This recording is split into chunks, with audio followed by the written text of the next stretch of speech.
Alhamdulillah wassalatu wassalamu ala Rasulillah wa ala alihi wa sahbihi wa man tabi'ahu wa nasarahu wa wala. Amma ba'd. Tuan-tuan muslimin muslimat yang dirahmati Allah Subhanahu wa taala, alhamdulillah. Setinggi-tinggi kesyukuran kehadirat Allah Azza wa Jalla. Pada malam ini kita ditemukan kembali oleh Allah untuk menyambung kuliah kita. Walaupun datang tadi ni hati agak mencengkam sebenarnya. Setengah jam berpusing-pusing kat Brickfield ya. Jalan tutup Jalan tutup. Sini pun jalan tutup? Tak sana. Maknanya memang salah panduan. Marah sebenarnya bila dah kemudian dah sekat jalan kita tahu punya panduan kita tu salah. Memang rasa nak cari jalan keluar untuk kembali ke pangkal jalan. Dan kita rasa marah kepada orang yang memandu kita tu. GPS kereta yang salah tu. Agaknya macam itulah kot kita. Punyalah tekun dan ikhlas menurut apa yang dia ajarkan. Sekerat jalan baru tahu salah rupanya. Itu yang ada yang bila dia first time terkejut tu, reaksi dia tu dia jadi agak sangat negatif dengan orang yang bawa benda salah tu. Pasal rasa penat jalan, melakukan pengorbanan dan sebagainya, taatlah ikut. Last sekali rupanya benda tu tak ada. Bertahun-tahun, tiap-tiap tahun malam yang serupa ni, tuan-tuan duduk setia duduk di masjid baca Yasin 3 kali. Malam ni ya? Malam ni? Punyalah setia tiap-tiap tahun. Kalau orang hantar borang untuk kutip derma, bagi yang paling banyak kita boleh bagikan tu. Sekali dah bertahun-tahun belajar rupanya tak ada amalan tu. Rasa apa? Bengang kan? Buang masa, buang duit duk tunggu situ. Padahal kan ada apa pun. Tak ada dalam ajaran Nabi SAW. Demikianlah juga kalau kita dapat Waze ke, dapat GPS yang salah, dah sekerat jalan hanyut rupanya. Memang marah. Tambah kalau lapar, lagi sakit hati. Sangkut dengan jam pula tu, nak tengok WhatsApp lagi, nak tengok yang tu lagi. Tapi kemudiannya apa dia? Anak saya, dia nak pergi tempat lain, GPS bawa dia ke surau. Itu bagus tu. Tapi masa bila kita sampai nampak ke tempat yang kita nak kembali tu, lega rasa kan? Rasa bersyukur. Bila ada orang pandukan kita nak kena begitu begini, oh macam itulah keadaannya. Jadi tuan-tuan pun bila kita ada orang terangkan kepada kita agama yang sebenar, terangkan kepada kita dalil yang betul, terangkan kepada kita amalan yang membawa kita selamat jumpa Allah Ta'ala nanti, kita patut rasa syukur. Macam itulah kehidupan kita. Allah Ta'ala bagikan kita pusingannya. Baik, tuan-tuan yang dirahmati Allah, kuliah kita yang lepas kita baca sampai ayat 3 daripada surah Ibrahim. Malam ni kita sambung ayat yang 4 dulu. Nanti kan kita sambung seterusnya. Kita baca sama-sama atau baca ikut saya. A'udzu billahi minasy syaithanir rajim.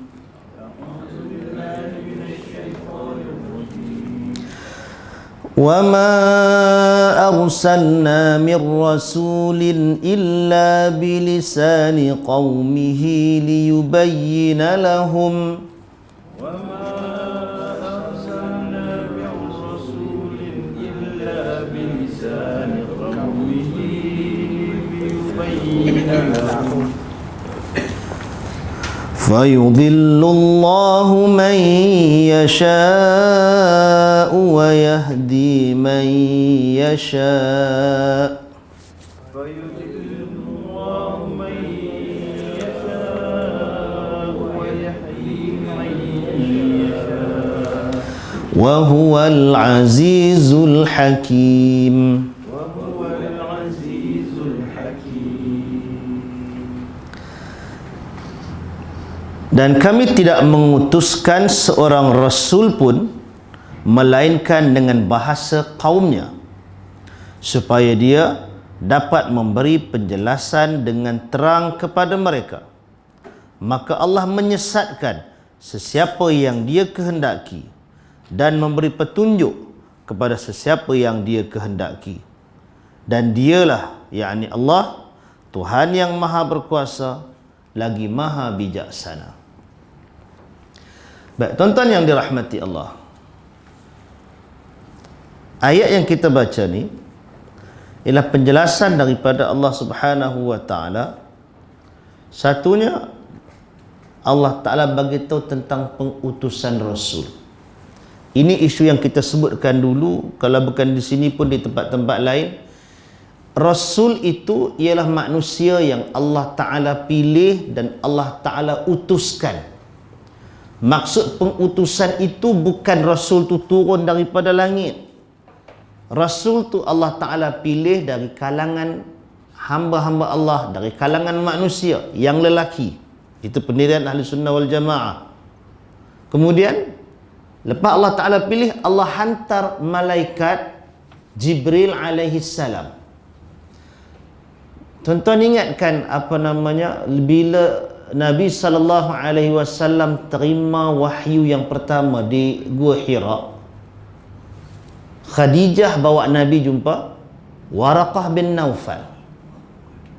Bila diceritakan kepada Waraqah bin Naufal, dia kata, hadza namus, itu adalah namus yang telah diutuskan kepada Musa alaihi salam. Maknanya seorang pendeta ahli kitab yang baca Taurat, yang baca Injil, dia tahu spek itu. Ini benda yang turun, ini benda yang sama telah berlaku dulu. Baik. Satunya cerita itu menegaskan tentang penerimaan wahyu yang pertama untuk Nabi Muhammad sallallahu alaihi wasallam. Dan dalam perkataan Waraqah itu juga menunjukkan utusan Allah Taala yang turun kepada malaikat yang turun kepada Musa, itu juga malaikat yang turun kepada Nabi Muhammad sallallahu alaihi wasallam. Maka daripada situ dan daripada banyak ayat yang kita jumpa dalam Quran ini menunjukkan bahawasanya pengutusan Rasul itu pilihan Allah. Allah hantar malaikat Jibril untuk menyampaikan wahyu kepadanya, barulah dipanggil sebagai Rasul. Jibril itu juga adalah Rasul, tapi Rasul dalam konteks bawa wahyu daripada Allah sampaikan ke dalam dada para Rasul yang ada di bumi. Jadi kalau kata Jibril, ya Jibril itu Rasul dalam konteks itu. Manakala Nabi-Nabi yang diutuskan itu pula, Nabi-Nabi yang dipilih adalah Rasul dalam arti kata, bila risalah tu sampai kepada mereka, mereka sampaikan kepada manusia, sampaikan kepada umat. Mana tu dipanggil Rasul.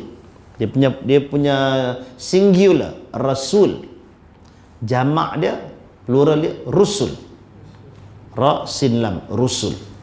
Jadi dalam ayat ini, Allah Ta'ala sebut tentang pengutusan. Dan Allah Ta'ala sebutkan dalam ayat ini bukan cerita pengutusan saja. Bahkan Allah sebutkan, وَمَا أَرْسَلْنَا مِنْ رَسُولٍ.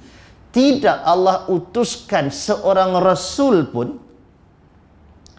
Maknanya bukan seorang. Sebelum-sebelum daripada Nabi Muhammad sallallahu alaihi wasallam pun ada Rasul. Tidak Allah Ta'ala utuskan mana-mana Rasul ini sekalipun, illa melainkan bilisani qaumihi, dengan lidah kaumnya. Maksudnya dengan bahasa kaumnya. Kalau kaum tersebut atau Nabi tersebut berbahasa Ibrani, Hebrew, maka turun ia dengan bahasa Hebrew. Kalau Rasul itu bahasanya Suryani, maka turun wahyu dengan bahasa itu. Dan Nabi Muhammad sallallahu alaihi wasallam, walaupun pengutusannya Allah Ta'ala kata rahmatan lil alamin, sebagai rahmat untuk seluruh alam, tetapi kaum yang Nabi hidup bersama mereka, kaum yang Nabi dibangkitkan itu ialah Arab. Jadi wahyu turun dalam bahasa Arab, pasal Nabi nak berdepan untuk yang pertama sekali dengan Arab tu dulu. Lepas tu baru Nabi berdepan dengan umat yang lain, Yahudi dan seumpamanya, yang datang dari Kristian, yang datang daripada Najran dan sebagainya. Tapi main bahasa yang digunakan dalam kehidupan seharian ketika itu Arab. Maka Allah Ta'ala turunkan bahasa Al-Quran ini dalam bahasa Arab. itu sama sekali tidak menafikan rahmatnya untuk seluruh alam. Tidak menafikan.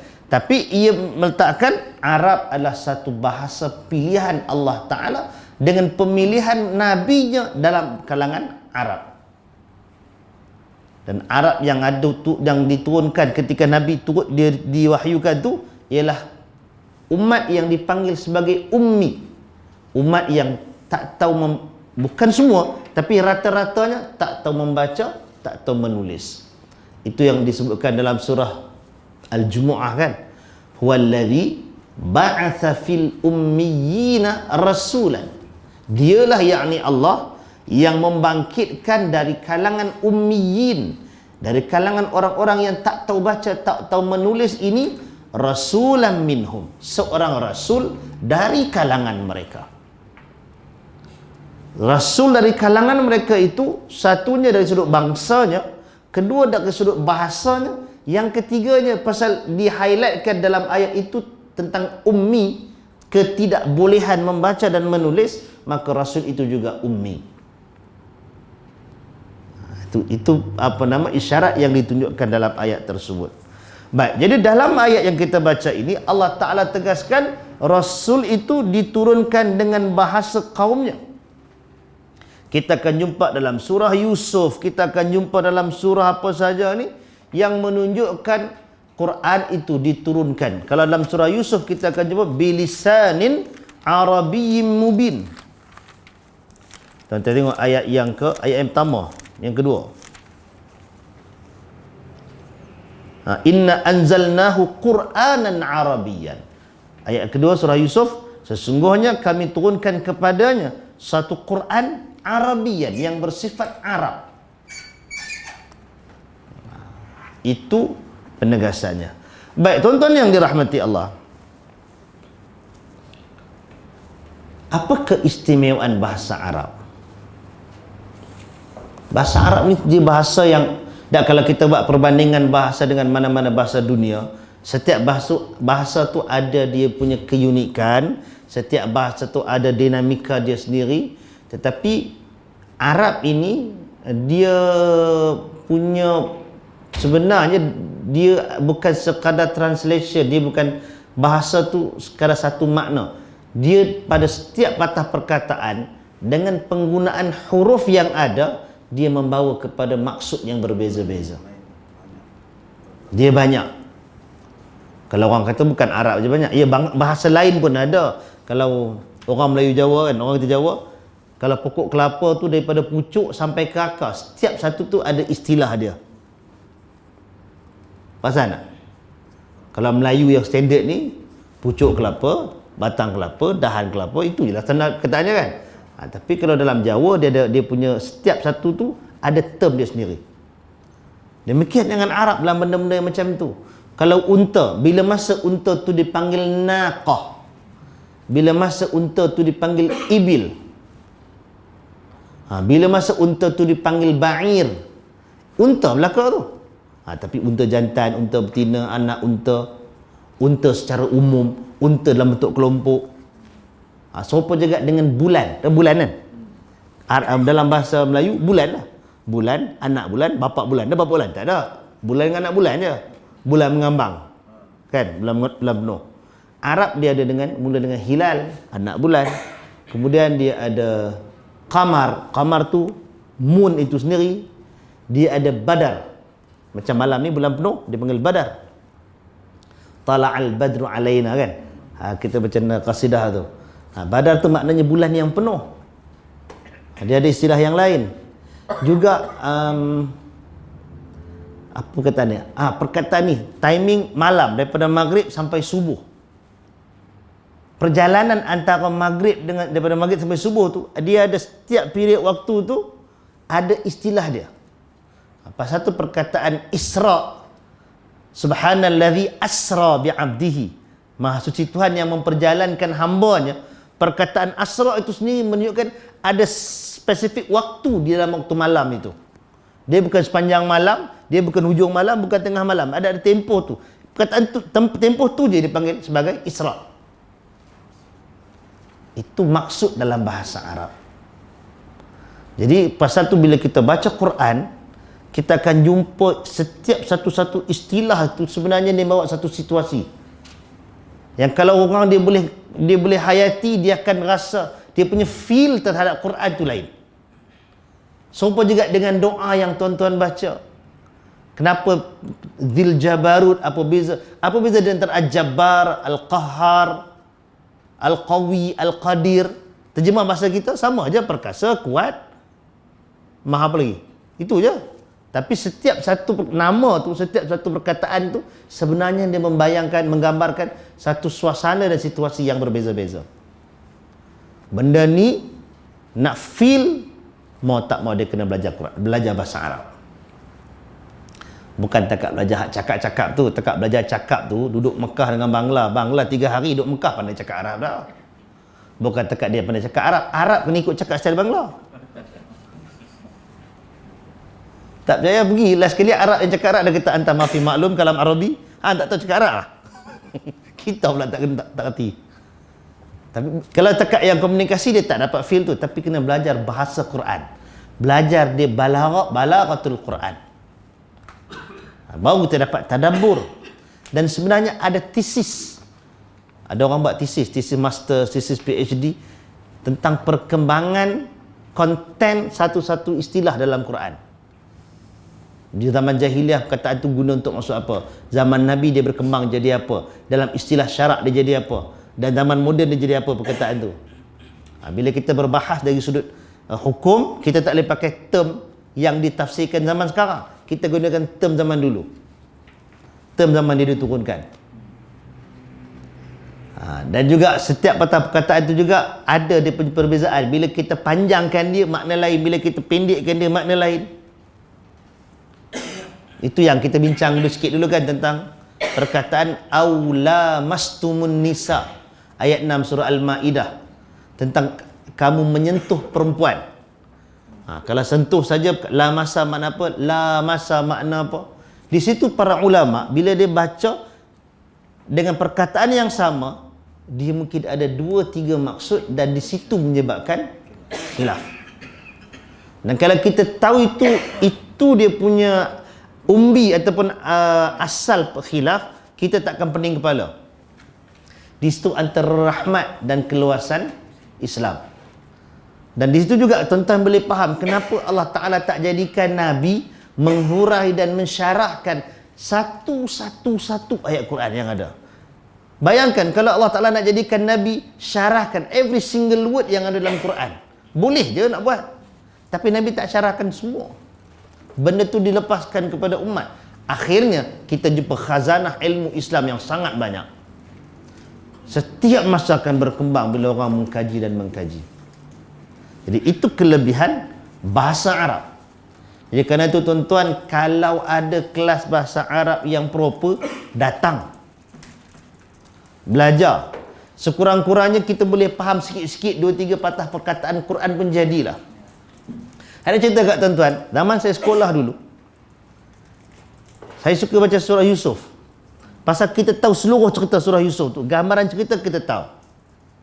Dan bila kita belajar bahasa Arab, dalam satu ayat tu ada 2 patah perkataan yang kita faham. Jadi kita boleh tahu dah ayat tu cerita apa. Bila ayat tu keluar cerita pasal serigala, kita tahu ini part ni cerita yang baju ambil darah kambing, dilumurkan baju dan dituduh serigala yang makan Nabi Yusuf. Benda macam tu bila kita baca, bila kita feel baca macam tu, sebenarnya datang keseronokan. Datang keseronokan itu. Kalau tuan-tuan tak percaya, tunggu dekat-dekat nak masuk bulan Ramadan nanti, tuan-tuan kan bulan lain kan payah nak baca Quran. Ramadan tu lagi banyaklah kita baca Quran. Jangan heran, itu antara keberkatan Ramadan. Bulan lain nak cari masa baca Quran, susah sekali. Tapi main Ramadan boleh pula buka Quran baca, panjang pula tu boleh baca. Walaupun panjang tu sementara tunggu belum lagu raya. Bila dah lagu raya tu dia slow sikit. Kan? Tapi yang penting itu. Baik. Jadi kalau ada kelas bahasa Arab ke apa ke, datang, dengar, cuba dapatkan 2-3 vocab yang berkaitan. Kalaupun tak boleh untuk Quran, boleh untuk perkataan-perkataan dalam solat kita. Jadilah benda tu. Kita dah mayang baca Fatihah tu berapa belah kali sehari, berapa puluh tahun dah solat kawan. Lama lah. Dan kita boleh tahu, kita pun dah dengar ada hadis yang Nabi ceritakan, bila setiap kali kita baca Fatihah itu, Allah Ta'ala jawab ayat yang kita baca. Tapi kita tak tahu apa makna ayat yang kita baca. Takkan rugi benda tu? Kan? Cuba kita baca sampai kita tahu makna. Tak tahu seluruh pun kita tahu sikit sebanyak. Di situ kenikmatannya. Baru nikmat Quran ni tuan-tuan, nikmat. Dia bukan macam baca buku kosong macam tu. Tak sama kalau tuan-tuan buat letak tepi ayat Quran, baca terjemahan saja kan. Dia tak sama. Bila kita baca ayat tu dengan 2-3 patah vocab yang kita hafal, yang kita tahu tu, lain dia punya feel. Demikian juga dalam solat. Demikian dalam tasbih kita, dalam doa kita. Kita akan rasa itu. Cuba itu insya-Allah tuan-tuan. Baik. Itu tentang perkataan ataupun bilisani qaumihi liyubayyina lahum. Jadi tujuan tujuan diutuskan Nabi dan tujuan diberikan dengan bahasa Arab itu liyubayyina lahum, supaya dia, yakni Nabi itu, Rasul itu, memberi penerangan kepada mereka, kepada kaumnya. Nabi bagi penerangan kepada kaumnya. Baik, dalam konteks kita, Quran turun dalam bahasa Arab, Nabi itu Arab. Kaum yang dikatakan kaum yang ada, kalau khususnya Arab lah. Tapi bila Nabi itu adalah rahmat untuk seluruh alam, bila sampai tahap Nabi, yang ada tu Arab. Arab tu pula ada berbagai dialek, slang dia, lahjah dia. Macam pagi tadi kita sebut dekat orang Pak Ya kan. Cara sebutan tu berbeza. Nabi terangkan benda tu. Baik, itu satu level. Orang yang kemudian tu pula, dia mengetahui bahasa yang lain, berkewajipan untuk mengembangkan Quran kepada umat yang lain. Pasal tu diberikan penerangan di dalam bahasa yang lain pula. Maka di situ berlakunya proses penterjemahan Al-Quran. Sebenarnya sebelum Quran tu diterjemah, konflik para ulama bincang, boleh ke tak boleh terjemah Quran ni. Kalau orang yang buat tesis tentang isu ni, kita akan jumpa berbagai pandangan ulama, sebahagiannya mengharamkan terjemah Quran. Tapi kalau tak terjemah Quran, mana gayanya nak sampai maklumat tu? Betul tak? Takkan semua orang nak kena belajar. Memang dalam mazhab Syafi'i, Al-Imam Syafi'i mewajibkan belajar bahasa Arab. Tapi takkan nak semua orang nak kena belajar bahasa Arab. Semua orang nak kena menguasai bahasa Arab kan? Maka di situ pandangan jumhurul ulama menyatakan boleh diterjemah Al-Quran ke dalam bahasa ibunda masing-masing. Pasal tujuan utama dia, selain daripada baca, mesej mesti sampai. Maka proses yang berlaku ialah terjemah. Dan bila terjemah ni tuan-tuan, dia akan ada faktor-faktor yang mempengaruhi penterjemahan. Faktor yang paling utama ialah kemampuan bahasa penterjemah tu. Ramai orang dia boleh mengetahui, menguasai bahasa Arab, tapi dia tak menguasai bahasa ibunda. Kalau tanya ustaz-ustaz yang ramai ni, fail bahasa Melayu pada bahasa Arab. Tu yang bila tulis buku tu, ini tulis buku ni buku bahasa Melayu ke buku bahasa Arab. Dia punya langgam bahasa tu ialah translation word by word dengan bahasa Arab. Takut mesej tak sampai. Tapi kalau nak dipermudahkan dalam bahasa ibunda pula, takut ada bermesej dalam bahasa Arab tu yang tak masuk. Itu antara dilema yang dilalui, yang dihadapi oleh orang yang menterjemah. Itu satu kemampuan. Yang keduanya ialah manhaj dan kefahaman penterjemah. Macam mana penterjemah tu faham ayat tu, dan apa school of thought yang dia pegang, itu yang dia terjemah. Kerana itu nanti kena tanya Abu Talha, dia ada macam-macam versi terjemahan Quran tu. Tuan-tuan kena tanya, tengok. Kalau orang yang berpegang kepada tidak boleh mentakwil ayat-ayat sifat, maka terjemahan dia akan berada dalam skop yang tu. Dia tak takwil ayat sifat. Kalau orang yang menterjemah tu berpegang kepada boleh menghurai dan mentafsirkan kepada sesuatu yang lain, maka terjemahan tu akan jadi macam tu. Jadi tak boleh kita kalau orang dah beli terjemahan, dia tak boleh stick dengan hanya satu terjemahan. Dan kerana itu kita tak heran ada banyak versi terjemahan, dan setiap terjemahan tu akan ada slide sikit-sikit banyak perbezaan tempat-tempat yang macam itu. Tu belum kira lagi yang terjemah salah, ada juga kan. Baik. Jadi dengan itu, itulah kayanya Quran, kayanya ilmu Al-Quran, dan bukanlah kerja mudah untuk menterjemah Al-Quran. Dari sudut itu, ia satu part terjemahan. Yang keduanya ialah dari sudut pentafsiran dan huraian. Kalau yang dalam bahasa Melayu mungkin tak berapa banyak khazanah. Kalau dalam bahasa Arab, bahasa Parsi, bahasa Urdu, juga bahasa Osmani, Turki. Sebenarnya dalam 4 bahasa ni banyak kitab tafsir. Bahasa Melayu berapa banyak tafsir yang ada? Kok yang paling panjang Hamka punya lah kan. Kemudian Sonaji, itu pun tafsiran terjemahan. Yang lain tu ialah terjemahan ataupun tafsiran yang sikit sebanyak, tak banyak huraian. Kalau patut je benda tu patut diusahakanlah ada satu penterjemahan yang bebas. Mungkin dia kena buat keluar versi Melayu macam tafsir ayat ahkam Ibn Arabi. Yang ada sekarang ni ialah terjemahan kepada tafsir yang ada. Tapi untuk mentafsir sendiri dengan susunan sendiri tu, rasanya orang Melayu, ustaz-ustaz Melayu belum dia buat lagi kot. Tak tahu lah kuat dia di pasaran. Kena tanya Toki lah. Kalau Indonesia, dia agak cepat dalam proses penterjemahan ni. Tapi itulah bila dia terjemah, pasal terjemahan ni susah.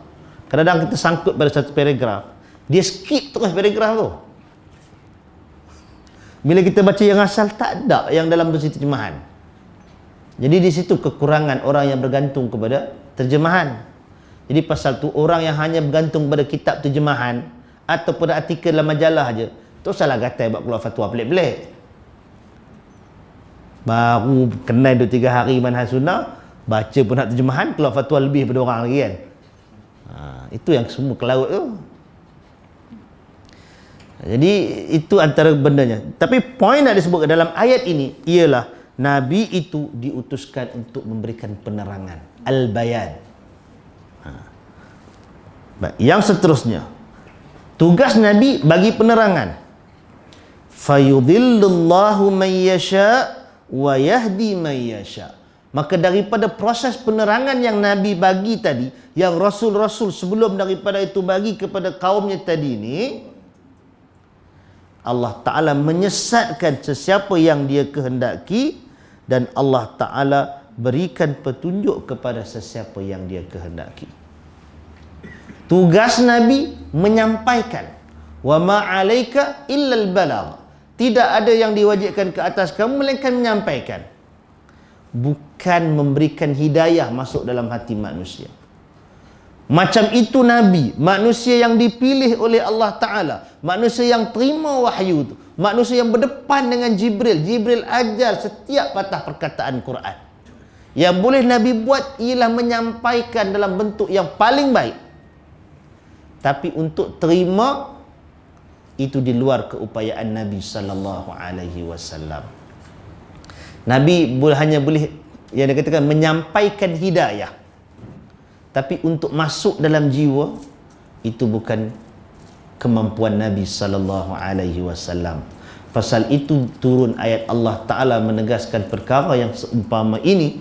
Allah Ta'ala firmankan, innaka la tahdi man ahbabta, walakinnallaha yahdi man yasha. Ini kes bila Nabi bersedih dengan kematian Abu Talib. Nabi minta kepada Allah Ta'ala untuk keampunan Abu Talib. Allah turunkan ayat, sesungguhnya engkau tidak bagi petunjuk kepada orang yang engkau cintai, tetapi Allah Ta'ala yang bagi petunjuk kepada sesiapa yang dia kehendaki. Tugas kita menyampaikan, tugas Nabi menyampaikan. Maka demikian dengan kita, kita cuma boleh sampaikan je. Dan cara penyampaian itu pula tak boleh sambil lewa. Pasal Allah Ta'ala firmankan dalam ayat yang lain, ud'u ila sabili rabbika bil hikmah. wal mau'izatil hasanah. Serulah kepada jalan Tuhanmu dengan hikmah, dengan kebijaksanaan, dengan segala kemampuan yang baik yang kita ada, kita bagi. Kalau kita gagal yang tu, kita menyampaikan dalam bentuk yang tak baik, maka itu urusan kita dengan Allah Ta'ala. Ada ketikanya kita sampai tu tak mau bagus, tapi orang boleh faham. Pasal hidayah tu daripada Allah, bukan daripada orang yang menyampaikan tu. Jadi Allah Ta'ala kata bil hikmah wal mau'izatil hasanah, dan nasihat yang baik. Nasihat yang baik. Maknanya perkataan yang dipilih itu perkataan yang baik-baik. Walaupun ada ketikanya orang yang dengan bentuk yang baik dia tak apa nak dapat. Dia kena sentap. Itu kita keluar terbiah sentap tu. Dari sudut orang yang mendengar, macam mana pun cara penyampaian, dia tak payah kira pada penyampaian, dia kena kira pada mesej yang disampaikan. Kalau dia terluka, dia tersentap dengan benda tu, bukan dia tak boleh reject atas sebab yang tu. Tapi orang yang menyampai tu yang akan kira bicara dengan Allah Ta'ala nanti. Jadi kita kadang-kadang bukan apa, benda tu sebagai jadi satu alasan kepada orang yang tak mau terima. Dia kata pasal penyampaian tu salah, penyampaian tu melukakan dan seumpamanya. Kalau melukakan tu melanggar garis panduan Nabi, itu orang yang menyampaikan tu dia dengan Allah Ta'ala. Tapi bagi orang yang mendengar, kalau dia faham dan dia jelas mesej tu benar, dia kena ikut. Dia sudah ikutlah. Tapi Allah Ta'ala sebut kat sini, benda tu kita boleh sebut, di akhirnya Allah Ta'ala yang bagi keputusan. Maka itu yang kita dengar, may yahdillahu fala mudhillalah wa may yudlil fala hadiyalah. Tu Nabi kata, barang siapa yang Allah bagi petunjuk, maka tak ada siapa boleh sesatkan dia. Dan barang siapa yang Allah Ta'ala sesatkan, maka tidak ada baginya petunjuk. Yang ni tuan-tuan, ayat ni sebenarnya bentuk perkataan yang macam ini, dia menjadi perbahasan dan polemik di kalangan school of thoughts dalam Islam. Dari sudut siapa sebenarnya yang bagi hidayah, apa fungsi manusia. Daripada situ sebenarnya dalam aliran perbahasan aliran Ahlus Sunnah, Mu'tazilah, kan, ada Jabariyah dan Qadariyah, Murji'ah, semuanya antara topik, salah satu topik utama yang menjadi pertikaian ialah ayat-ayat yang seperti ini. Kalau dah semua Allah Ta'ala tentukan, dia kata kita nak buat apa? Ada yang sebahagian tu kata tak payahlah, kita minta je ke Allah Ta'ala bagi supaya dia terima, dia dapat hidayah. Kalaulah kita sekadar kata kita doa je lah supaya dia terima hidayah, kita sebenarnya telah mengabaikan perkataan yang sebelumnya. Liyubayyina lahum. Rasul itu untuk dapat Quran, menerangkan Quran kepada umat, untuk memberi penerangan kepada mereka. Kalau hanya dengan sekadar doa mengharapkan hidayah Allah Ta'ala, kita akan memandulkan berapa banyak ayat Allah Ta'ala yang lain. Pagi tadi dalam surah Al-Kahfi kita baca apa? Watlu ma uhiya ilaika mir rabbik. Kan? Bacakanlah kepada siapa? Kepada umat apa yang diturunkan kepada engkau daripada Tuhanmu. Allah Ta'ala suruh bacakan. Jadi adanya proses usaha dan ikhtiar. Untuk sampaikan dakwah, untuk dapat dakwah, mesti ada ikhtiar daripada orang yang nak menyampaikan. Masalah orang tu dapat ataupun tidak, itu bukan kemampuan kita. Kita akan dihisab oleh Allah Ta'ala, adakah kita buat benda itu ataupun tidak. Jadi kita tak boleh biarkan Allah yang ini, kita tak nak, kita doa je supaya dia dapat. Mesej tak sampai ke dia. Orang duk sebar hadis palsu, sebar apa semua kan. Jangan kontra, jangan kata apa, diam je kita kata. Kita doa je dia. Doa tu sepasal lah doa. Tapi siapa nak sampaikan pada kawan tu? Siapa nak sampaikan? Betul tak? Jadi kerana itu kita nak kena faham dengan gambaran yang jelas. Tadi ni dapat satu WhatsApp cerita. Allah Ta'ala cerita betul ke tak betul? Tak cek balik dia punya tu pun. Tapi dalam cerita tu tentang perbezaan pandangan dua orang imam. Ini sekadar cerita, menyampaikan cerita yang ada. Kalau bukan mereka pun, mesej dia nak sampai.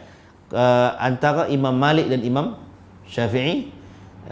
Imam Malik kata rezeki tu lebih kurang perkataannya ialah rezeki tu tak perlu dicari, setiap orang akan dapat. Ada ayat Quran, ada sandaran dengan hadis, tak ingat benda tu.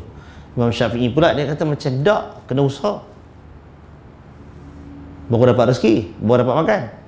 Jadi lepas bila Imam Malik cerita ini saya cerita ni, tuan-tuan jangan potong yang ni je tau, pasal tak set lagi ni dia punya kesahihan rujukan tu. Tapi nak gambarkan mesej yang ada tu ialah bila dia katakan Imam Syafi'i dia tak setuju dengan imam, dengan guru dia pun keluar daripada majlis tu, maknanya dah selesai lah program semua, pengajian ilmu. Dia keluar, tiba-tiba nampak satu orang tua tengah bawa barang berat, dia pun datang offer diri, dia tolong bawa barang tu apa semua sampailah kat rumah orang tua tu, dan orang tua tu berterima kasih kepada dia, bagilah kat dia beberapa butir buah tamar, dapat kat dia. Maka dia kata, yang ni yang aku pegang ni, kalau aku tak tolong orang tua tu dia tadi, tak dapat makanan ni. Tapi sedangkan dia kata, untuk guru dia kata, kita kalau tunggu saja Allah Ta'ala hantar makanan tu. Burung kat laut, dekat udara pun dapat makan, ulat di dalam batu pun dapat makan, kan? Baik. Jadi dia ambil makanan tu, dia bawa balik jumpa dengan Imam Malik. Dia kata, wahai Imam, dia kata ini yang dia kata yang aku pegang. Kalau aku tak tolong orang tua tu tadi, aku tak dapat benda ni. Imam Malik dia katanya, ambil buah tamar tu, ambil ngap masuk mulut. Ini yang kau kata tadi, aku tak buat kerja apa pun, ada orang hantar makan, aku makan lah. Nampak tak? Jadi maknanya dua-dua tu ada betul lah kan. Sama juga macam kemudian ada satu dalam mesej yang berikut tu, dia kata cerita tentang Ibrahim Adham dengan Ash-Shibli, dua orang ulama sufi. Ibrahim Adham ni macam mana ke dia, tak ingat dah, mesej tu panjang. Daripada dia ada perniagaan, dia nampak macam mana ke, dia nampak satu keadaan tu, orang tu tak ada kerja, tak ada apa pun, ibadat je, ada makan, orang hantar makan kat dia. Maka dia kata, oh yang ni maknanya betul lah, rezeki tu Allah Ta'ala punya, duduk saja pun boleh dapat rezeki. Dia pun tinggal lah dia punya perniagaan, dia duduk ibadat di rumah, di masjid, dengan harapan dapat makan, dan orang hantar makan kat dia. Kemudian Ash-Shibli datang jumpa dia, tegur dia. Dia kata, kamu dapat makan ni, orang lain yang kerja, orang lain yang dapat rezeki, orang lain tak kat kamu. Jadi kamu ni diibaratkan, dia kata, takkan kita nak menjadi orang yang hanya menerima, sedangkan kita boleh berusaha menjadi orang yang memberi. Bukankah Nabi sebut orang mukmin yang kuat lebih disukai, lebih baik dan lebih dicintai oleh Allah daripada mukmin yang lemah. Al-mu'minul qawi khairun wa ahabbu ilallah minal mu'minid da'if. Di situ. Jadi poin nak ceritanya ialah, ada hidayah itu, orang tu dia tak pergi mengaji, dia tak pergi berjalan-jalan merata duduk di tempat dia tu, dah boleh nak dia faham. Tak keluar pergi mengaji, tak datang betul salam pun, faham juga. Tapi dia nak faham tu cara mana? Ada orang pergi rakam, dia tak datang pun, orang rakam, lepas tu orang hantar masuk dalam YouTube pun semua, dia tengok yang tu je, dia dapat. Tak payah keluar pun ke mana-mana, duduk di rumah tu. Boleh tak macam tu? Boleh juga. Tapi antara orang yang sekadar menerima suapan dengan orang yang berusaha untuk sampaikan benda tu kepada orang lain, mana yang lebih baik? Antara orang yang duduk saja untuk didapat ilmu dengan orang yang berusaha keluar untuk dapatkan ilmu. Bukankah Nabi SAW sebutkan, man salaka tariqan yaltamis fihi ilman sahalallahu lahu tariqan ilal jannah. Barang siapa yang berjalan untuk mencapai ilmu pengetahuan, nescaya Allah permudahkan bagi dia urusan untuk masuk syurga. Allah Ta'ala mudahkan urusan jalan dia untuk ke syurga. Dan dalam hadis itu panjang sebut tentang setiap langkah tu didoakan oleh burung di laut, burung di udara, ikan-ikan di lautan. Duduk saja di rumah tak dapat fadilat yang tu. Dapatlah fadilat dengan kuliah, dengan faham, live streaming boleh dapat benda tu, maklumat tu. Tapi fadilat berjalan untuk menuntut ilmu. Kalau datang duduk tak pernah faham pun, pahala berjalan tu dapat. Itu benarnya. Jadi tuan-tuan yang dirahmati Allah Ta'ala, jadi dalam isu yang macam ini, memang kita kata hidayah itu daripada Allah Ta'ala. Kalau Allah nak sesatkan pun, dia datang kuliah pagi, petang, siang, malam, tak dapat juga. Bahkan boleh lari kalih pergi yang lain pun ramai. Pasal hidayah bukan daripada ustaz. Hidayah bukan datang dalam bentuk majlis itu. Dia datang daripada Allah Ta'ala. Tapi kita kena ada usaha, ada effort kita untuk sampaikan benda tu. Dan itu yang dilakukan oleh Nabi. Dan Nabi kata, itulah jalanku dan orang yang ikut aku. Hadha sabili. Ini jalanku. Wa anna hadha sirati mustaqiman. Inilah jalanku yang lurus. Jalan bukan sekadar jalan pikul dakwah, tapi menyampaikan dakwah. Maka itu yang kita nak kena lalu. Maka kerana itu perbahasan ilmu kalam, perbahasan yang agak falsafi tentang hidayah dan petunjuk ini, kita boleh letak tepi. Kita kira kalau kita, yang dituntut untuk kita ialah berusaha. Dan setiap usaha itu Allah Ta'ala berikan ganjaran. Kita baca ayat apa tadi? Innallaha wala nudhi'u ajra man ahsana amala. Allah Ta'ala kata, kami tidak akan mensia-siakan orang yang baik amalannya. Kerana itu tuan-tuan, apa yang kita buat, insya-Allah dia tidak sia-sia. Kalau tuan-tuan kata Allah ramai ni aja, penatlah segala urusan, dah. Allah tak sia-siakan benda tu. Semua tu ada kira bicara di sisi Allah Subhanahu wa taala belaka. Jangan rasa hampa, jangan rasa kecewa. Baik. Wa huwal azizul hakim, dan dialah yakni Allah Taala Tuhan yang maha berkuasa lagi maha bijaksana. Kita mungkin tak faham pasal apa aku lahir jadi Melayu, pasal apa lahir jadi yang ni, kenapa tak lahir jadi orang Arab, kenapa kita tak faham Quran, kenapa kita nak kena belajar balik daripada awal, kenapa kita dulu jauh daripada agama baru nak patah balik di hujung usia.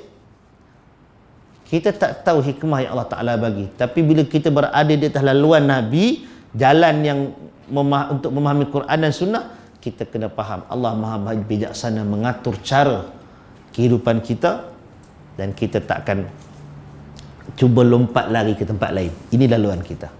Nah, baik, sambung ayat. Boleh kot Yang ini nak kena berhenti dekat An-Nur. Boleh sampai nafas, tak payah nafas panjang-panjang. وَلَقَدْ أَرْسَلْنَا مُوسَى بِآيَاتِنَا أَنْ أَخْرِجْ قَوْمَكَ مِنَ الظُّلُمَاتِ إِلَى النُّورِ وَلَقَدْ أَرْسَلْنَا مُوسَى بِآيَاتِنَا أَنْ أَخْرِجْ قَوْمَكَ مِنَ الظُّلُمَاتِ إِلَى النُّورِ وَذَكِّرْهُمْ بِأَيَّامِ اللَّهِ وَذَكِّرْهُمْ بِأَيَّامِ اللَّهِ إِنَّ فِي ذَلِكَ لَآيَاتٍ لِكُلِّ صَبَّارٍ شَكُورٍ.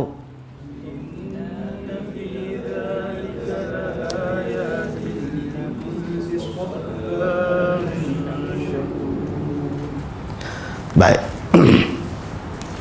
Dan sesungguhnya kami telah mengutuskan Musa dengan membawa ayat-ayat kami, dan kami perintahkan kepadanya, keluarkanlah kaum kamu dari kegelapan kepada cahaya yang terang benderang, dan ingatkanlah mereka pada hari-hari Allah. Sesungguhnya pada yang demikian itu terdapat tanda-tanda kekuasaan Allah bagi setiap orang yang penyabar, lagi banyak bersyukur. Baik, tuan-tuan yang dirahmati Allah, daripada cerita pasal Quran, pindah kepada topik berikutnya pasal pengutusan Nabi Musa alaihi salam. Kalau kita baca sekuen dia kan, tuan-tuan, hari itu saya sebut, dalam kebanyakan surah yang dimulakan dengan potongan huruf alif lam mim, alif lam ra, Hamim, Taha, Qaf dan seumpamanya itu, kecuali dalam surah apa? Ghulibatir Rum, surah Ar-Rum. Kecuali surah Ar-Rum. Dalam surah yang lain tu, lepas potongan ayat, kita akan jumpa dalam ayat yang sama atau ayat yang berikutnya cerita pasal Quran. Cerita pasal wahyu. Nampak? Ayat pertama Alif Lam Ra. Terus kitabun anzalnahu, kan? Kemudian daripada situ dibawa kepada kita ayat 4 ini tadi tentang Rasul itu diutuskan dengan lidah, dengan bahasa kaum masing-masing. Maka fokus dia tentu dengan tentang Quran, kan? Tapi dalam cerita Quran tu juga Allah Ta'ala dah buka satu cabang cerita lagi, Rasul-Rasul yang terdahulu. Tidak ada satu Rasul pun, maknanya bukan Muhammad seorang. Sebelum dari itu ada dah yang lain, kan? Sebelum tu diutuskan dengan bahasa kaum masing-masing, kan? Situ kan? Kemudian cerita pasal petunjuk dan kesesatan. Terus Allah Ta'ala masuk ke dalam ayat yang berikutnya, petik salah satu Rasul yang sebelum daripada Nabi Muhammad sallallahu alaihi wasallam, dan Rasul yang paling banyak disebut dalam Quran ialah Nabi Musa alaihi salam. Itu memang ada kajian dia, memang ada bila dia baca, kenapa Musa ni banyak sebut? Kenapa konflik antara Musa dengan Bani Israel ni banyak yang dinyatakan? Apa signifikan dia? Apa hubung kait dia sebenarnya dengan kita? Pasal kita baca Quran, kita bukan baca Taurat. Tapi dalam Quran pun cerita pasal mereka juga. Itulah antara isyarat daripada Allah Ta'ala yang kita tak boleh nak abaikan. Kenapa tak cerita Nuh ke? Kenapa tak cerita Ibrahim ke? Ada, ini surah Ibrahim lah kan? Tapi cerita Nabi Musa ni kita jumpa daripada seawal surah Baqarah lagi. Surah Taha yang pendek pun cerita Nabi Musa juga. Pasal apa Musa? Di situ tuan-tuan, para ulama bincangkan apa yang berlaku. Konflik antara Musa dengan Bani Israel itu adalah satu sampel yang sangat jelas pertembungan antara kebenaran dan kebatilan, antara petunjuk yang sangat jelas. Kita baca dalam ayat ni, Allah Ta'ala kata, kami utuskan Musa dengan tanda-tanda kekuasaan kami, dengan ayat kami. Dalam konteks zaman itu, Allah Ta'ala turunkan mukjizat kepada Nabi Musa. Ada dua yang utama pada diri Nabi Musa dan kemudiannya pada peristiwa. Tongkat dan cahaya daripada jubahan. Betul tak? Kan? Dengan tongkat tu macam-macam berlaku. Saya sebut kat tuan-tuan dulu, cuba bayangkan tanda kebesaran Nabi Musa. Tongkat tu bukan satu hari dah dia pegang.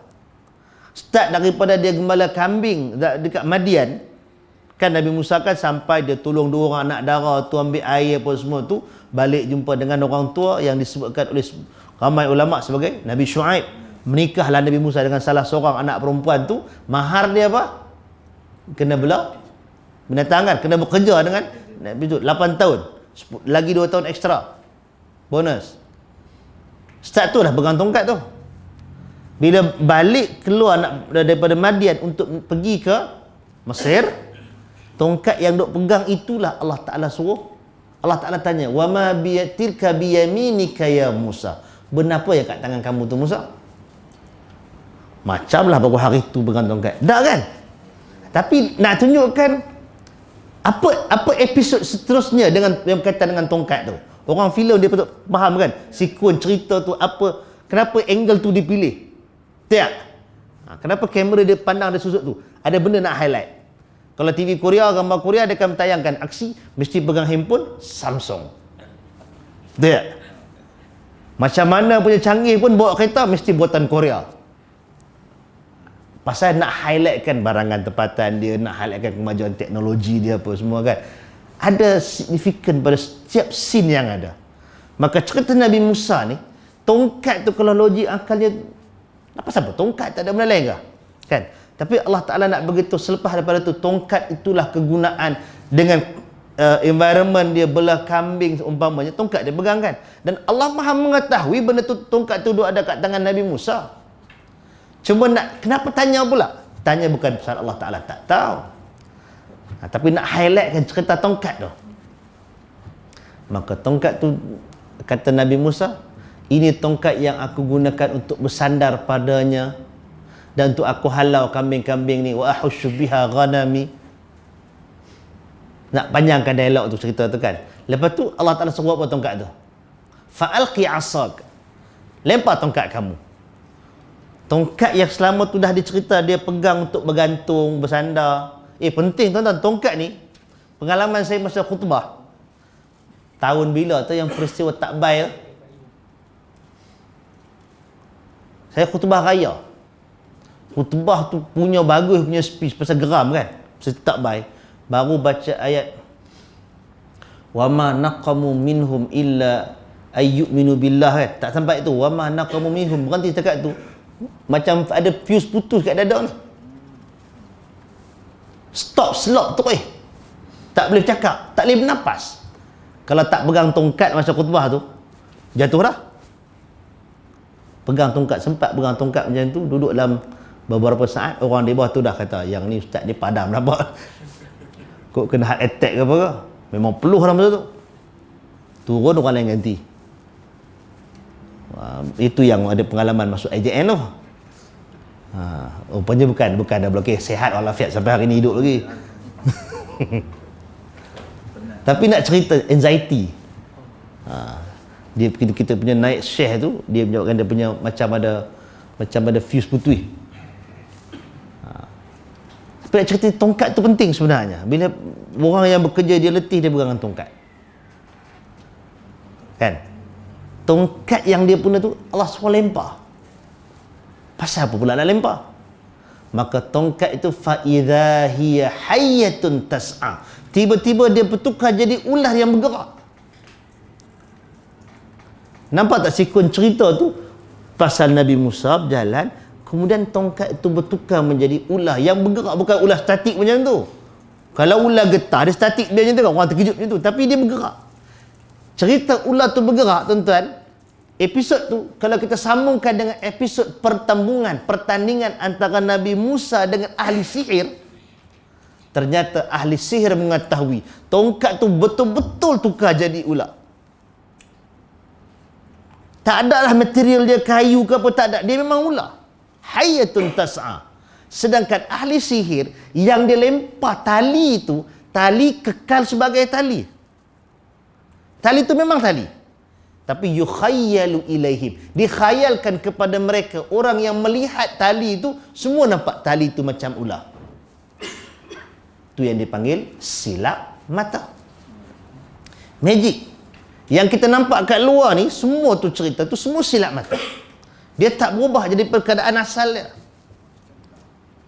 Tuan-tuan pergilah, bomoh dia belah macam tu dah, dia ambil, boleh buat keluar jantung lah apa semua tu. Tak ada jantung yang dia buat keluar lah. Semuanya dipanggil khayalan. Sihir takhyil. Saya cerita kat tuan-tuan, panggil tempat lain kot. Syekh Wahid Abdul Salam Bali dalam kitab salah satu tulisan itu, dia ceritakan tentang satu orang ahli sihir buat pertunjukan dekat kampung ni, Arab ni. Unta kan tinggi kan, dia boleh masuk daripada lubang dubur unta, dia keluar daripada mulut unta. Dia masuk ke mulut unta, dia keluar daripada lubang dubur unta tu. Ada satu orang ni, orang balik mengaji sekolah agama lah, kata orang, ada pemuda tu beriman, dia nampak orang tu, dia bacakan ayat-ayat Quran. Bila dia baca ayat Quran, orang ramai yang sebelum nampak benda tu tersingkap sihir itu, rupanya dia cuma lalu celah kangkang tertentu je. Dia lalu kot celah kangkang belakang, keluar kat depan, nampak macam dia masuk. Dia keluar daripada depan, daripada masuk dari depan, keluar kot belakang. Itu dia panggil sihir takhyil. Jadi jangan terkejut, excited. Macam mana orang tu buat? Khayalan kita. Nampak? Baik, itu cerita pasal tongkat jadi ular dengan lawan dengan tali, maka ular tu makan tali. Bila ular makan tali, ahli sihir pun tahu, yang ni bukan main-main, ini bukan sihir, ini betul-betul. Akhirnya ahli sihir pun masuk, beriman kepada Nabi Musa dan masuk Islam. Kemudian dia dengan hukuman dibunuh dan sebagainya. Itu merupakan ayat-ayat, tanda-tanda kebesaran Allah Ta'ala. Itu yang diturunkan, kami utuskan Musa bi ayatina. Salah satunya yang tu. Kemudian bawa keluar daripada poket bajunya, bawa keluar cahaya kan. Tak ada apa bawa keluar cahaya, bukan dalam torchlight, bukan apa.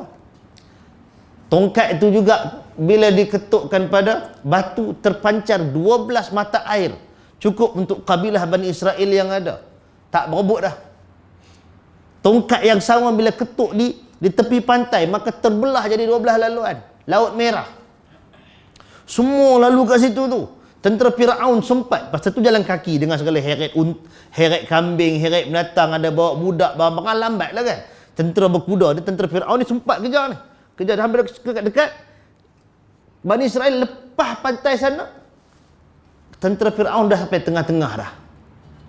Tongkat tadi ketuk, dia buka. Itu cerita fungsi tongkat yang Allah Ta'ala tunjukkan, mukjizat dia. Tapi kemudian Allah Ta'ala bila sampai tentera Firaun, Allah kambus balik semua laluan tadi. Tenggelam dalam dasar tu. Pasal memang duduk kat dasar kan, dia punya dasar tu berjalan tu, tanah tu. Bila tutup, itu dipanggil ayat, tanda-tanda kebesaran Allah Ta'ala yang sangat nyata, sangat jelas. Kalau kita tak boleh faham juga kebenaran Nabi Musa, tak tahu nak kata lah. Tidak. Dengan macam tu punya jelas kekuasaan Allah Ta'ala bagi.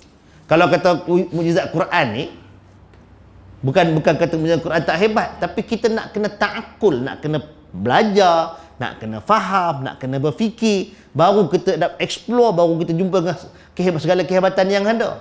Tapi untuk zaman itu, simple je. Benda tu benda main depan mata. Tongkat, ikan keluar, ikan dah siap, dah goreng, semua boleh terjun masuk dalam sungai.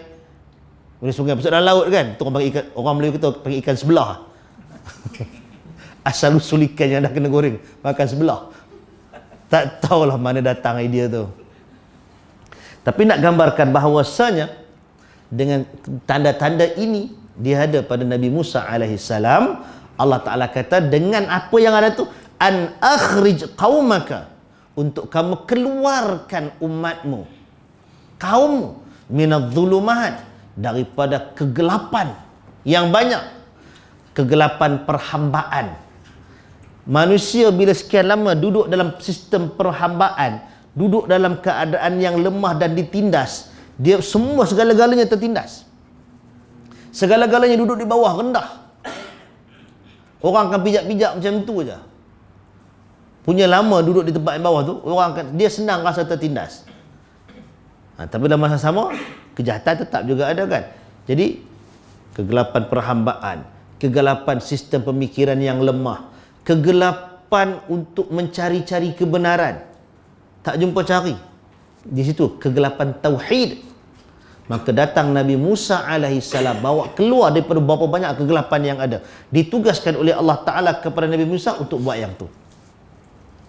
Maka di situ tuan-tuan kita nak faham tadi, hidayah Allah Ta'ala yang turunkan, tapi kena usaha untuk bagi keluar. Pasal tu disebutkan akhrij qaumak, keluarkan. Maksudnya usahakan, sampaikan risalah, sampaikan mesej, kedatangkan perintah, keluarkan arahan, larangan, semua nak kena ada. Di situ semua sistem dia tu, sistem syariat dia.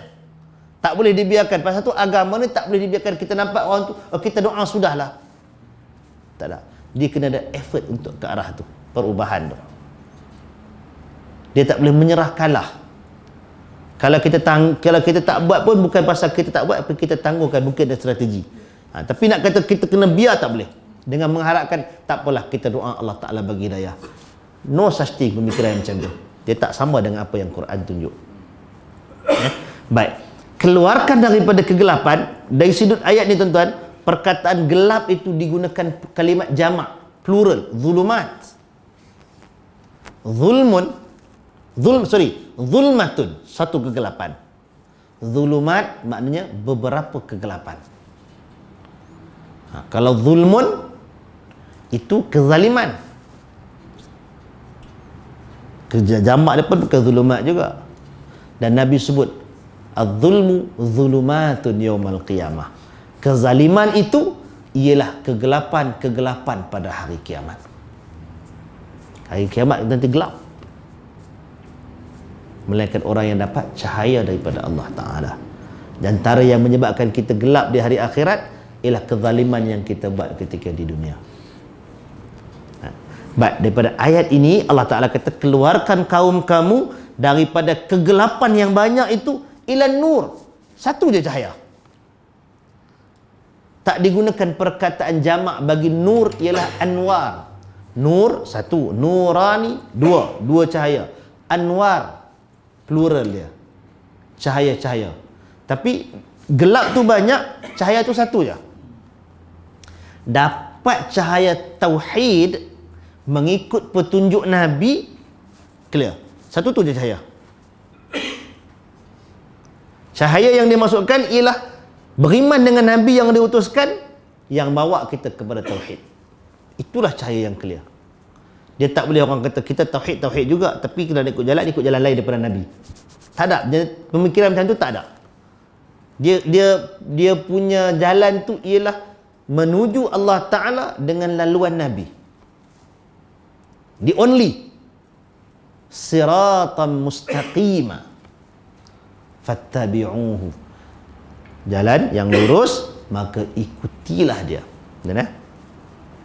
Baik, yang tu. Wa dzakkirhum bi ayyamillah, dan peringatkan mereka dengan hari-hari Allah. Peringatkan mereka tu Bani Israel, umat Nabi Musa alaihi salam, dengan hari-hari Allah itu pula maksudnya ialah peristiwa demi peristiwa yang dilalui oleh Bani Israel. Daripada masa mereka ditindas oleh Fir'aun dan bangsanya. Bangsa Fir'aun ialah Qibti kan, di Mesir, sampailah kedatangan semula Nabi Musa alaihi salam. Bergerak dia dengan Nabi Harun yang dilantik oleh Allah Ta'ala, jumpa dengan Fir'aun, serukan kepada Fir'aun, maka berlakulah pertandingan dengan ahli sihir. Lepas tu Nabi Musa bawa keluar Bani Israel daripada Mesir menuju ke Palestin. Itu peristiwa demi peristiwa tu Allah suruh Nabi Musa peringatkan balik, ungkit kepada Bani Israel ni benda-benda yang telah dilalui. Ungkit bahawasanya sebelum datang pengutusan Nabi Musa, kamu ialah umat yang ditindas, hamba kepada bangsa Fir'aun ni. Ingatkan betapa Fir'aun bila dia dapat mimpi yang dia akan ditumbangkan oleh seorang lelaki Bani Israel, apa arahan yang dia buat keluar? Apa dia? Bunuh semua bayi lelaki. Maka kena ingatkan Bani Israel zaman kesukaran, zaman ketegangan itu, beranak-beranak lelaki kena bunuh. Sedih tuan-tuan. Keluar-keluar anak lelaki. Padahal dia rata-rata satu dunia ni, manusia, dia akan rasa sebenarnya, walaupun sebenarnya kita ramai tak rasa apa, tapi rata-rata bila lahir anak lelaki tu orang tunggu. Kan? Bukan tak menghargai anak perempuan. Yang dapat anak perempuan saja pun rezeki daripada Allah Ta'ala pun besar pahala dia. Tapi dengan anak lelaki tu, dia akan memikul nasab keturunan. Kalau orang yang bubuh nama dengan nama kabilah, nama keluarga, dia akan waris daripada anak lelaki kan. Kalau anak perempuan saja menikah dengan orang lain, anak-anak cucu tu akan dapat nama pihak sana. Jadi sebenarnya anak lelaki ni penting. Kalau dari sudut sistem faraid pun tuan-tuan, siapa yang ada anak lelaki, ada anak perempuan, maka harta tu sekitar tu je. Orang tu mati, isteri dia ada, anak lelaki ada, anak perempuan ada, habis naik ke mak dengan ayah kan. Tapi bayang kalau anak lelaki tak ada, tinggal anak perempuan je, harta tu akan lepas kepada adik-beradik mak, adik-beradik ayah dan sebagainya. Penting lelaki. Tetapi cuba bayangkan, Fir'aun arahkan bunuh anak lelaki. Anak lelaki ni sepatutnya bila dia membesar akan mengganti, menjadi galang ganti kepada keluarga, cari nafkah dan seumpamanya. Itu kesukaran sebenarnya. Kita baca sepintas lalu berita macam tu je. Padahal sebenarnya kalau kita cuba selami suasana tu, susah je Bani Israel. Tapi Allah Ta'ala tukarkan pula. Bila dah sampai dah besar, tak ada siapa anak lelaki. Ini bukan setahun dua ni, sebelum tu berapa tahun tu. Barulah Fir'aun buat tukar decision, selang-selikan. Tahun ni kalau beranak tahun ni boleh, tahun depan tak boleh, macam tu seterusnya. Dan sampailah kepada Nabi Musa itu dibela oleh Fir'aun dan dia membesar. Kemudian peristiwa yang besar yang lain, keluar daripada Mesir, masuk lalu dekat nak lalu dekat Laut Merah tu. Itu peristiwa yang sangat besar. Tuan-tuan, kalau kita bayangkan pelarian Syria tu, bergerak dalam keadaan musim panas, musim sejuk, berjalan ramai-ramai tu, kadang-kadang kalau heret bawa anak 5-6 yang kecil-kecil, tengah-tengah jalan tu hilang. Saya cerita tentang pengalaman masa buat haji zaman muda-muda dululah. Jalan daripada Arafah nak sampai ke Mina, bukan ratus kilometer, berapa 17-14 kilometer macam tu je, jalan kaki.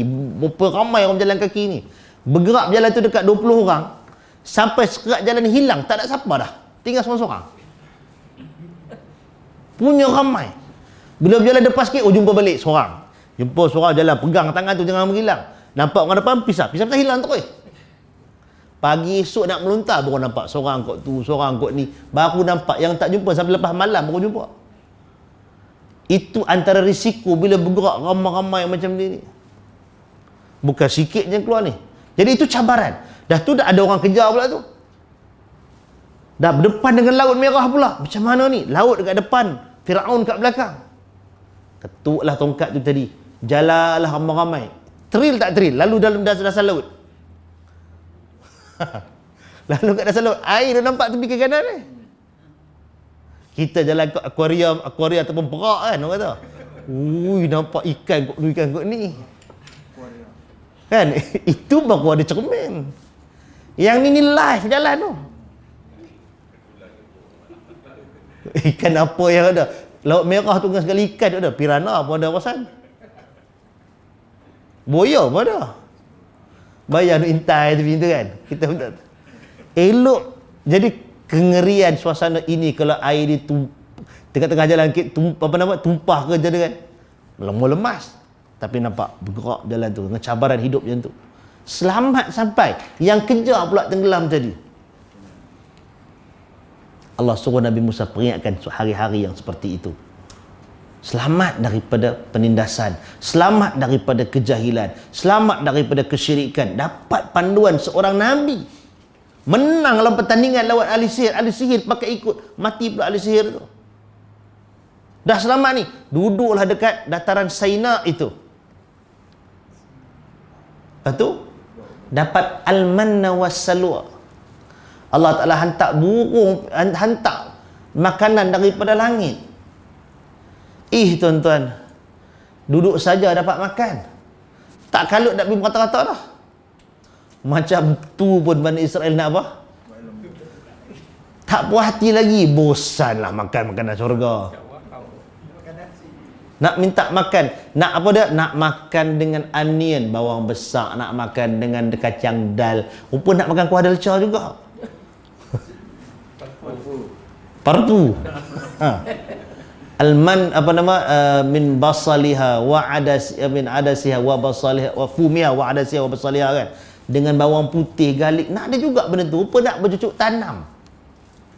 Jadi Nabi Musa Allah Ta'ala suruh wa dhakkirhum bi ayyamillah. Ingatkan tentang hari-hari susah. Ingatkan tentang hari-hari diselamatkan, hari-hari nikmat. Lepas tu ingatkan juga. Bayang tuan-tuan, yang dalam surah Baqarah tu, cerita yang panjang tu, sebenarnya ialah cerita ketika terperangkap dalam duduk dekat dataran Saina, dataran tu. Berapa puluh tahun kan? Puncanya bila ajak jom kita masuk Palestin. Inna fiha qauman jabbarin. Dia pun tak mau. Dalam tu ada tu bangsa besar ni, bangsa yang berkuasa.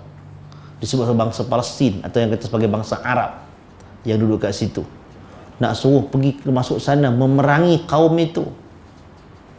Tu pun tak mau perang. Idhhab anta wa rabbuka faqatila. Musa, hampirlah dengan Tuhan kamu, perlu perang lah. Kami tunggu tang ni. Maka Allah Ta'ala denda untuk berpusing-pusing sekitar itu selama berpuluh-puluh tahun kan. 40 tahun duduk kat situ. Itulah cerita dengan lembu lah, apa semua cerita kat situ dah. Cerita pasal Nabi Musa pergi naik Turi Saina kan, turun balik bawa dengan alwah, dengan lembaran-lembaran Taurat. Cerita Musa Samiri himpunkan barang kemah. Senang orang kena tipu kan. Orang nak minta barang kemah, bagi je barang kemah. Pasal nak gunakan benda ni untuk pengabdian. Pasal tu jual tipu orang dengan jual agama ni laku. Musa Samiri dia buat kerja tu. Dia tipu orang dengan jual agama. Kita ni Tuhan tak ada nak sembah, hari ni tak nampak. Mai minta orang kemas, leburkan boleh buat lembu, anak lembu pula daripada emas. Orang bagi pula tu. Orang bagi pasal atas nama agama. Jadi jangan heran kalau orang boleh habis beratus, beribu walaupun kena tipu. Semata-mata kerana disangka ini ialah amalan agama. Buat berhala orang sanggup bagi lagi dengan benda tu.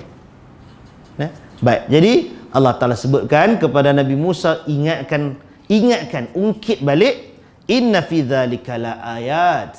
Semua yang tu adalah tanda-tanda kebesaran Allah Ta'ala. Kepada siapa? Likulli sabarin syakur, bagi setiap orang yang sabar dan orang yang bersyukur. Allah Ta'ala sebutkan sabar, Allah sebutkan syakur pasal experience kehidupan Bani Israel itu dia penuh dengan pancaroba, dan setiap pancaroba itu di hujungnya diakhiri dengan kemenangan dan nikmat. Maka orang yang melalui pancaroba itu dia mesti sabar, dan orang yang menerima nikmat dia mesti bersyukur kepada Allah Subhanahu wa taala. Dalam hadis yang sahih riwayat Bukhari Muslim, Nabi sebutkan, ajaban li amril mu'min, menakjubkan urusan hidup orang beriman ini. Kana amruhu kulluhu khair, setiap urusan kehidupan ni baik belaka. Wa laisa dzalika illa lil mu'min, benda tu tak dapat melainkan pada orang beriman. Apa dia? Idza asabathu sarra syakar wa idza asabathu dharra sabar. Bila ia ditimpakan dengan benda yang menggembirakan, nescaya dia bersyukur, dan apabila ditimpakan kepadanya dengan perkara yang mendukacitakan, yang menyukarkan, sabar, dia bersabar. Itu urusan orang beriman. Itu kehebatan orang beriman. Nabi kata ajaib, menakjubkan, menggembirakan hidup orang beriman. Pasal apa? Kehidupan orang beriman ni seluruhnya lah kebaikan untuk dia. Betul ke? Iya. Pasal Nabi kata bila ditimpakan dengan kegembiraan, dia bersyukur. Maknanya dalam kehidupan kita ni, kita akan ada benda-benda yang menggembirakan kita. Ya, benda yang menggembirakan tu belum jadi kebaikan kepada kita, melainkan dengan keadaan kita bersyukur atas kebaikan yang ada. Maka itu kebaikan. Tak apalah kegembiraan yang kita katakan. Ni bila ditimpakan dengan dara, benda yang mendukacitakan, benda yang menyukarkan, makna kata benda tu timpa juga kan? Ya, memanglah ditimpa, memang kita rasa letih, memang kita rasa kecewa, memang perasaan kita down. Ada kawan kita baru kena cerita baru, saya tak kenal. Baru masuk MRI, dia kata macam dah habis dah hidup ni, tak berguna. Baru cek pasal belakang sakit. Masa tu down. Sakit. Ya, Allah Ta'ala bagi ujian macam itu, tapi Allah tak sia-siakan pengalaman itu. Dia akan jadi kebaikan. Sabar bila dia bersabar. Jadi susah pun kita untung, senang pun kita untung. Tapi syarat dia syukur dan sabar. Dan Allah Ta'ala bagi tahu perkara ini dalam urusan Bani Israel. Jadi kita ambil contoh yang tu, dan itu yang kita gunakan untuk diri kita. Jadi tuan-tuan yang dirahmati Allah Subhanahu wa taala, cukup sekadar tu 2 ayat. Nanti kita akan sebut berikutnya ayat yang 6 dan 7 dalam kuliah akan datang. Wallahu taala a'lam. Silakan. Bulan depan. Yang tuan nanti kena deal dengan Abu Talhah tengok. Ya, silakan. Yang ahli sihir tu berapa ramai ada detail dia tak? Kadang-kadang saya dengar lah 10,000 ada yang cakap 10,000, ada cakap 10,000. Kalau 10,000 mana himpunnya depan istana raja tu? Wallahu ta'ala alam. Tak ada satu angka yang disebutkan. Tak disebutkan angka, tapi sekumpulan ahli sihir lah. Wallahu ta'ala alam. Ada lain? Tak ada mana? Baik, cukup sekadar tu. Aqulu qawli hadha wa astaghfirullahal azim li wa lakum. Assalamualaikum warahmatullahi wabarakatuh.